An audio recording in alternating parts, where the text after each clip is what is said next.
পুনৰবাৰ অন্য এটি ভিডিঅ'লৈ আপোনালোক সকলোকে স্বাগতম জনাইছোঁ। কি খবৰ সকলোৰে। আৰু আজি পথাৰৰ পৰা ভিডিঅ'টো ষ্টাৰ্ট কৰিছোঁ একাপ চাহৰ পৰা, আৰু লগতে এইটো কমলা টেঙা এটা আনিছিলোঁ পথাৰতে খাওঁ বুলি, তো এতিয়া পথাৰতে খাই লৈছোঁ।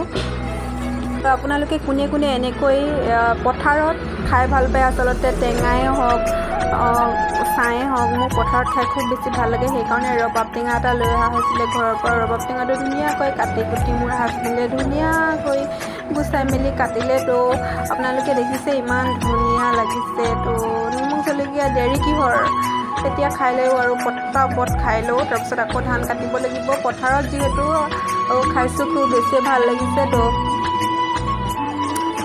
আৰু এইকেইটা এটা কথা কওঁ, আপোনালোকে যদি নতুন কোনোবা আহিছে দেন ভিডিঅ'টো আপোনালোকে ছাবস্ক্ৰাইব কৰিব, শ্বেয়াৰ কৰিব, লাইক কৰিব, কমেণ্ট কৰিব, আৰু আমাক আগলৈ এনেদৰে ভিডিঅ' বনাবলৈ উৎসাহ